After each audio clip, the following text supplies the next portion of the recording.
사섭은 교주 창욱은 광신현 사람으로 중국 최남단에 위치했던 교주의 자사였습니다.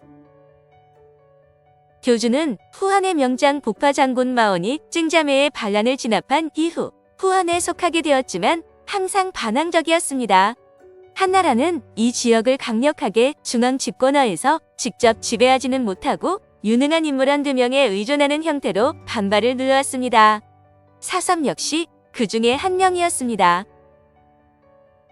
본래 사섭의 집안은 노국 문양현이 본관이었으나 6대전의 전한이 멸망하고 신나라가 세워지는 혼란기를 피해 교주로 이주했습니다. 그의 아버지 사사는 교주 최남단 일남군 태수를 지냈습니다. 이러한 배경이 사섭 특유의 베트남 통치에 영향을 주었다고 봅니다. 즉, 이전에 남월 지방에 세워진 군현을 다스리는 한족 지방관들은 대개 교주 밖에서 왔기 때문에 현지 사정에 어두웠습니다. 제대로 통치하려는 의욕보다는 빨리 중앙으로 돌아가기 위한 준비를 하는 동시에 재산을 긁어모을 목적으로 지역민들을 수탈했습니다. 그러나 교주에서 6대를 살아오고 또 아버지가 교주 최남단인 일남군의 태수를 지낸 배경으로 말미암아 사섭은 이 지방의 사정을 잘 알고 있었습니다. 또한 이곳을 떠나 빨리 중앙으로 진출하려는 동기가 없었기에 전임 교주자사들보다 안정된 통치를 할 요인이 더욱 많았습니다. 이는 사섭이 유학에 정통한 경학자임에도 불구하고 교주 지역의 유학을 강압적으로 이식하지 않은 이유입니다. 사섭은 젊어서 경사, 즉 낙양에 유학해 좌시 춘추를 익혔으며 아버지 사사의 상을 치른 후에 교주군의 태수가 되었습니다. 사섭이 교주 태수를 지내던 196년에 당시 교주자사였던 주부가 이민족에게 살해당해 교주가 혼란에 빠지게 되었습니다. 이때 사섭이 재빠르게 표를 올려 각 형제들이 태수로 임명되도록 손을 썼습니다. 동생 중 사일은 하포군 태수, 사유는 구진군 태수, 사무는 남해군 태수로 임명되었습니다. 이렇게 사시일가는 교주 전체를 차지했고 사실상 독립 세력을 구축하게 되었습니다. 교주자사, 주부가 살해된 직후에도 후한 조정의 영향력은 그때까지 어느 정도 남아 있었습니다. 장진을 파견하여 교주자사로 임명했는데 장진은 이후에 그의 부장 구경에게 살해되었습니다. 조정에서는 사섭을 교지태수 겸 수남 중랑장에 봉하고 교주의 7개군을 다스리게 했습니다. 이후 중원의 혼란을 피해 교지로 도망쳐온 한족 망명객들을 우대하여 교지 일대에 문물을 개방했으며 이 과정에서 베트남에 한자를 전파한 최초의 인물로 꼽힙니다. 여기에 더해서 그 지방의 이민족들을 정벌하는 등 번영을 누리게 되었습니다. 사섭은 정치가일 뿐만 아니라 경학자이기도 했습니다. 특히 춘추의 능에 주애를 달기도 했고 원희와 순옥에게 칭찬을 듣기도 했습니다. 베트남 통치에서는 유교를 위시한 중국 문화를 이식하는데 적극적인 관심이 없었고 이즈음, 남방을 통해 들어온 불교 등에도 관용을 베풀었습니다.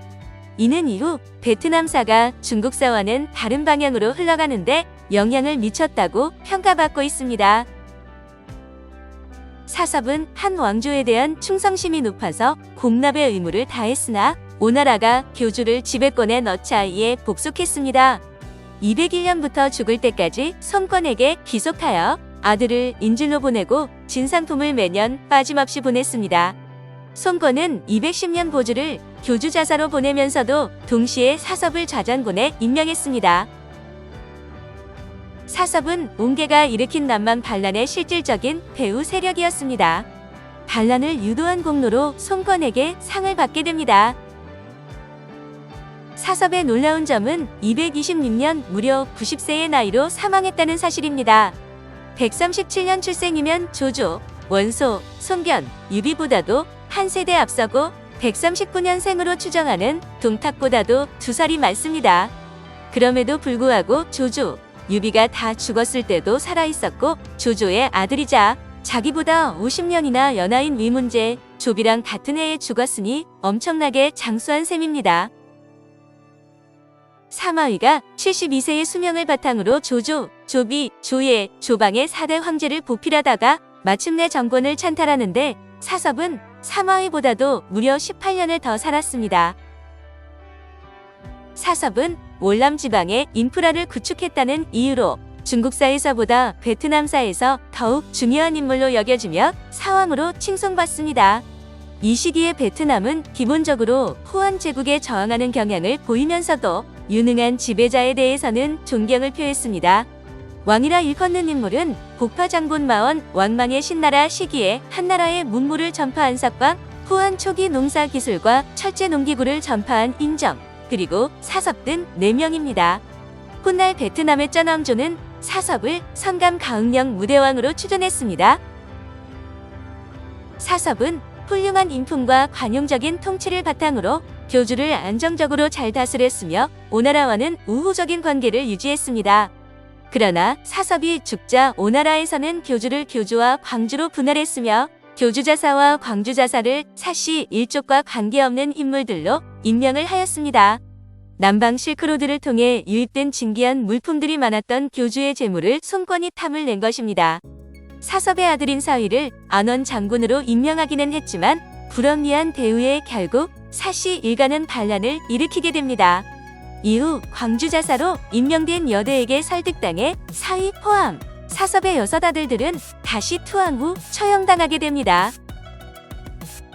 훌륭한 인품과 뛰어난 통치력, 어마어마한 수명을 바탕으로 살아생전 교주의 기틀을 닦은 사섭, 그의 사후에 자행된 오나라의 배신과 그로 인한 후손들의 몰락이 안타까운 사섭의 이야기였습니다.